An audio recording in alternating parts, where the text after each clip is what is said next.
السلام علیکم دوستو، کیسے ہیں آپ لوگ؟ امید خیریت سے ہوں گے۔ اللہ آپ کو ایسے ہی ہمیشہ خوش رکھے۔ حضرات محترم، آج ہم انشاءاللہ عز و جل اپنی اس مختصر سی ویڈیو میں اللہ رب العزت کے فرمان، اللہ رب العزت کے احکام، اللہ رب العزت کے ان باتوں کے بارے میں جانیں گے جو اللہ رب العزت نے قرآن مقدس میں ساری دنیا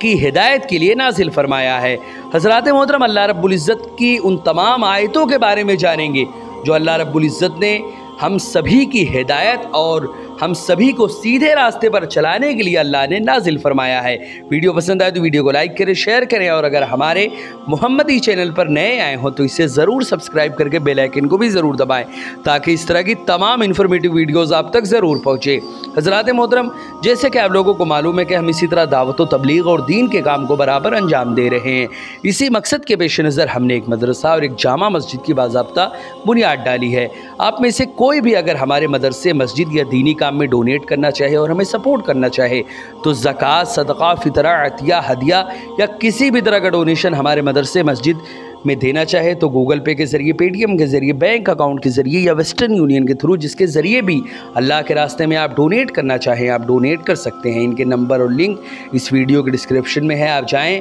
اور اللہ و رسول کے راستے میں جو بھی ڈونیٹ کرنا چاہیں آپ ڈونیٹ کر سکتے ہیں۔ حضرات محترم، اللہ رب العزت نے قرآن مقدس میں ارشاد فرمایا، وَإِذْ قَالَتِ الْمَلَائِكَةُ يَا مَرْيَمُ إِنَّ اللَّهَ اصْطَفَاكِ وَطَهَّرَكِ وَاصْطَفَاكِ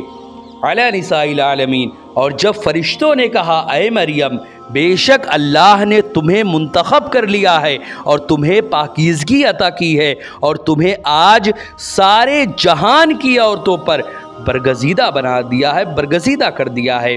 یا مریم اقنتی لربک واسجدی وارکعی مع الراکعین، اے مریم تم اپنے رب کی بڑی عاجزی بندگی بجا لاتی رہو اور سجدہ کرو اور رکوع کرنے والوں کے ساتھ رکوع کیا کرو۔ ذالک من انباء الغیب نوحیہ الیک وما کنت لدیہم اذ یلقون اقلامہم ایہم یکفل مریم وما کنت لدیہم اذ یختصمون، اے محبوب یہ غیب کی خبریں ہیں جو ہم آپ کی طرف وحی فرماتے ہیں، حالانکہ آپ اس وقت ان کے پاس، یعنی آپ جو ہے اس وقت ان کے پاس نہیں تھے جب وہ قرآن اندازی کے طور پر اپنے قلم کو پھینک رہے تھے۔ ان میں سے کون مریم کی کفالت کرے، اور نہ آپ اس وقت ان کے پاس تھے جب وہ آپس میں جھگڑا کر رہے تھے، آپس میں جھگڑ رہے تھے۔ اذ قالت الملائکۃ یا مریم ان اللہ یبشرک بکلمۃ منہ اسمہ المسیح عیسی ابن مریم وجیہا فی الدنیا والآخرۃ ومن المقربین۔ حضرات محترم، اس آیت میں اللہ نے واضح کر دیا کہ جب فرشتوں نے کہا اے مریم، بے شک اللہ تمہیں اپنے پاس سے ایک کلمہ، ایک خاص بشارت دیتا ہے جس کا نام مسیح یعنی عیسیٰ بن مریم ہوگا، وہ دنیا اور آخرت دونوں میں قدر و منزلت والا ہوگا اور اللہ کے خاص قربت یافتہ بندوں میں ہوگا۔ وَيُكَلِّمُ النَّاسَ فِي الْمَهْدِ وَكَهْلًا وَمِنَ الصَّالِحِينَ، اور وہ لوگوں سے گہوارے میں اور پختہ عمر میں یکساں گفتگو کرے گا اور وہ اللہ کے نیکوکار بندوں میں سے ہوگا۔ قالت ربی انا یکون لی ولد ولم یمسسنی بشر قال کذالک اللہ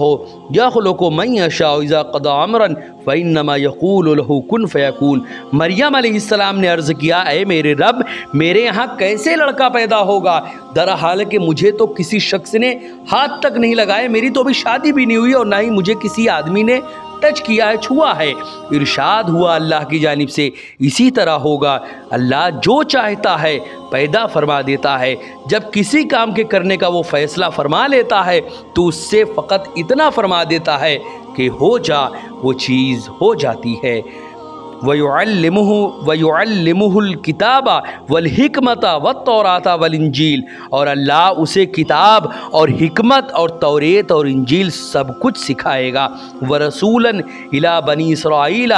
أَنِّي قَدْ جِئْتُكُمْ بِآيَةٍ مِّن رَّبِّكُمْ أَنِّي أَخْلُقُ لَكُم مِّنَ الطِّينِ كَهَيْئَةِ الطَّيْرِ فَانفُخُوا فِيهِ